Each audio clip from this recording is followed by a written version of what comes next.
Hi everyone, welcome back to WesKnows Tech News and Reviews. Today we'll be talking about the Fitbit Charge 5. So this is the most advanced Fitbit tracker to date. It's got EDA, it's got GPS, and finally it does get an AMOLED display which is bright and rather large. Not too large, just rather large. It's got ECG upcoming onto it. It's got stress monitoring. It's got a lot to offer. So in this review, we'll be looking at the Charge 5. Without further ado, let's get into it. If you are new to WesKnows Tech News and Reviews, we talk about the latest tech news. We do brutally honest reviews and share hacks and tricks along the way. So as per usual with the reviews on WesKnows Tech News and Reviews, first we'll get into the design, then we'll talk about the display, and then we'll get into the features and functions. And at the end, we will ask the question, should you be getting the Charge 5? But before we get into that, let me tell you, it is slimmer, it's smaller, and it's lighter than the Apple Watch. And it's cheaper as well, because you can get the Charge 5 for just £179 or $200. That's a relatively good price for a lot of the features that it has to offer. Now, it is more comfortable than the Apple Watch, it's light, and you actually do forget you're wearing it, because the Apple Watch, as great or sometimes not as great as it is rather large, and it can actually catch your shirt, it can catch your jacket, and so forth. With the Charge 5, you're not going to experience that. It's small, slim, and so forth. There is a major downside to this tracker, and the fact is, it's missing a physical button.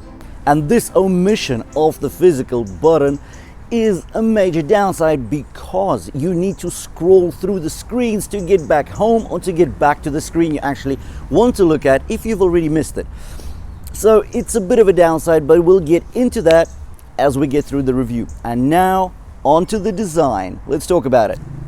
The dimensions on this thing here are 35.8 by 22.7 millimeters, and it's only 12.5 millimeters thick.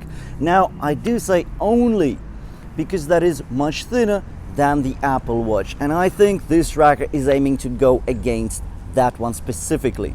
There are thinner trackers on the market, but 12.5 is thin enough. It's got a rectangular display. It's got an AMOLED panel sitting right bang in the middle of that display. Now the strap is a TPU rubber strap. It is rather soft. There are plenty of holes just to give enough breathability to your wrist so it doesn't get too sweaty. I've been wearing the watch for about 2 weeks now, and I am not getting any signs of irritation, and that is always a great sign. The strap does work in the usual fashion. It's a tuck and clip clasp. So you clip it on and then you tuck it under itself. Nice and easy. Works like a charm. What can I say? It looks premium. Premium enough.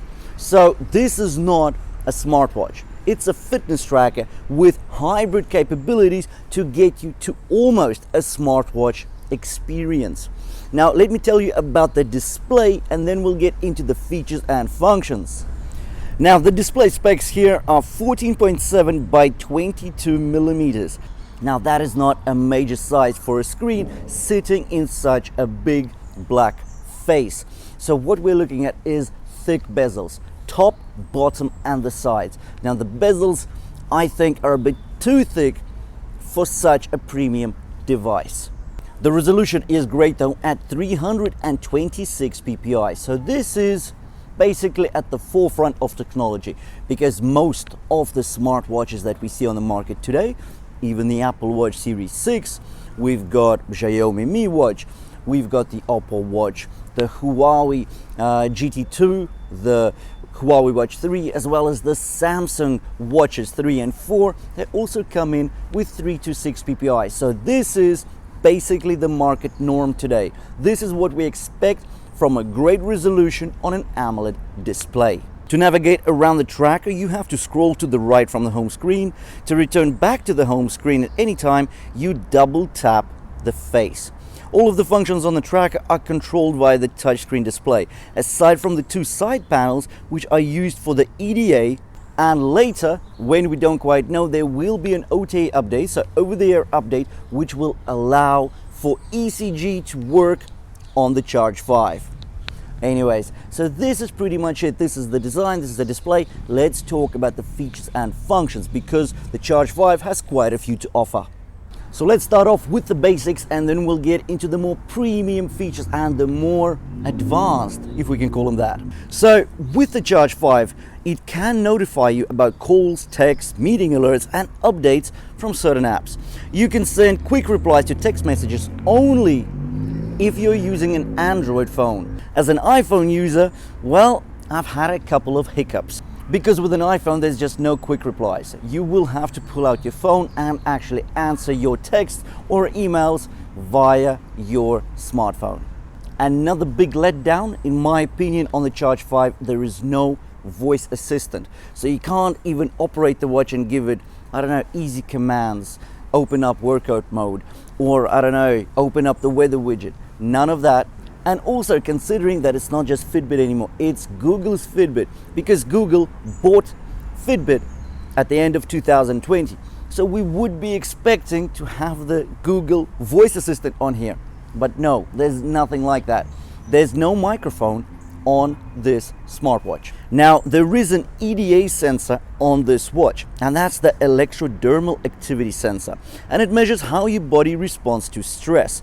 You put your two fingers on the sides of the Charge 5 and hold them there for 2 to 7 minutes. Now, I'll tell you what, 7 minutes is pushing it. Even holding it down for 2 minutes is a bit of a bother. Fitbit can also give you a stress management score, but you'll be able to access that only if you have the Fitbit Premium subscription.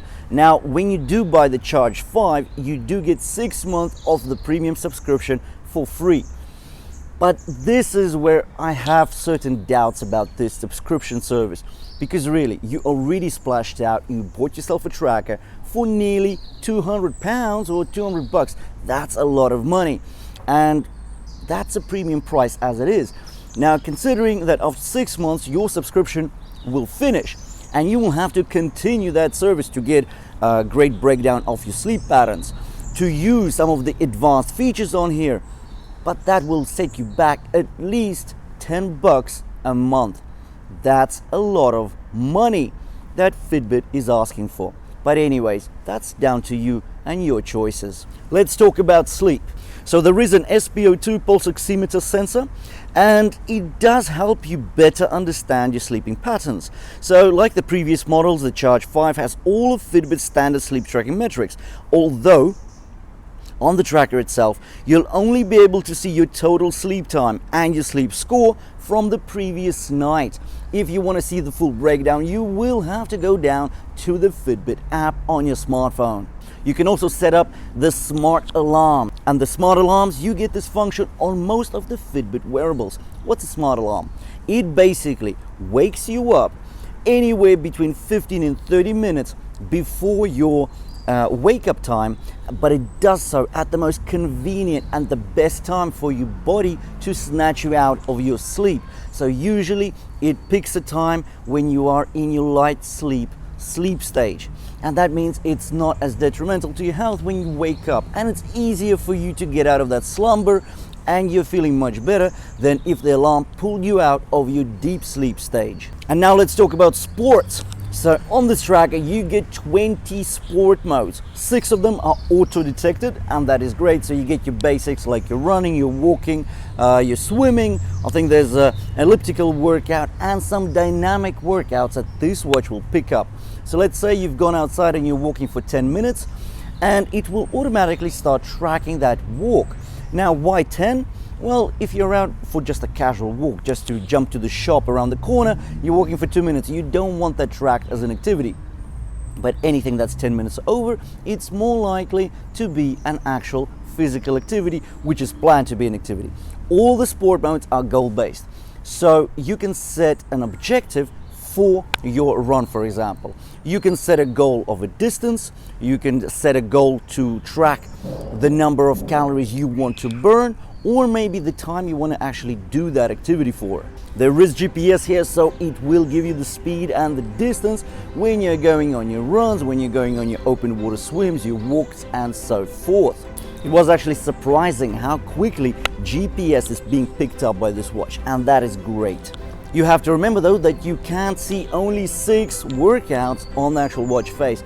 If you want to reorder them, whatever you want to do with them, you will have to do them from your app. Now, considering that the Charge 5 screen is rather large these days and it is colorful, it's great, but it's the setup of the screen which is quite frustrating during an exercise, and particularly if you're cycling or run. Now, the Charge 5 has 2 more features which are extra cool, but unfortunately I couldn't test them simply because they're not available as yet. So first of all, it's the daily readiness score. Now, you've seen something of the like on your Garmin's, on your Xiaomi's. So this is something like your body battery. So it basically looks at your activity levels from the prior days. It looks at the intensity at which you perform those activities and your sleep. And it basically gives you this daily readiness score on how much energy you've got left for the day ahead. Now, this will be coming at a future date, and there is no specific timeline when that will be coming along. Also, because you do have these side panels on the side, which are currently being used as an EDA tracker, well, you will be able to get your ECG. But again, that will be coming in at a later date. And unfortunately, we don't know when. Now, ECG tracking is very cool, and we know that there's one smartwatch that does that in an excellent fashion, and that is the Samsung Galaxy Watch Active 2. But of course, that thing costs a ton more than this one. Now, I think we have to ask the question, should I be getting myself a Fitbit Charge 5? Well, I don't think there is a single answer like yes or a definite no. It all depends on what you're going to be using the tracker for. Let's say you are very fitness minded, but you don't want to splash out too much for a sport watch.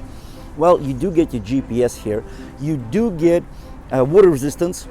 It's rather small. It's convenient. You can wear it during your sleep. You've got a very long battery life on here. Manufacturer claims around 2 weeks. Not so. You will be able to get at least 7 days out of it, but it's not going to be 2 weeks. Now, it's got a nice screen. But again, 6 workouts on your watch, that's not major. 20 in total, I don't know. I think there are trackers with more sport modes on there. If you're just a casual exerciser, this could be a good choice. But then again, the features you're paying for will be coming only in the future. Currently, what this watch does, except for the EDA sensor that's on the side here, you can get a much better screen, you can get much better looks for something much cheaper. So I'm just not sure about the Charge 5, well, at least until it gets the daily readiness score as well as ECG on here. Another thing which I've got with Fitbits, it's that premium subscription, because again, it's an extra cost that you will have to bear at any time that you actually have this tracker, and that's quite a hefty cost. We're talking about $100 or £100 annually, and this is on top of what you've already spent on purchasing the tracker. Well, that doesn't sit well with me anyway, because I'm thinking if I splash out for a tracker, a smartwatch, something like you get on Samsung, on the Polars, on the Garmin's of this world, well, even Apple Watch. So yeah, if you like the design, if the functionality does suit your fancy, then definitely go for it. But I would think there are better options out there. Anyways, thank you for watching another review from WesKnows Tech News and Reviews. If you did enjoy the content, please drop me a like. And if you want to see more of the same, then please hit the red subscribe button below the video. And I'll see you in the next one.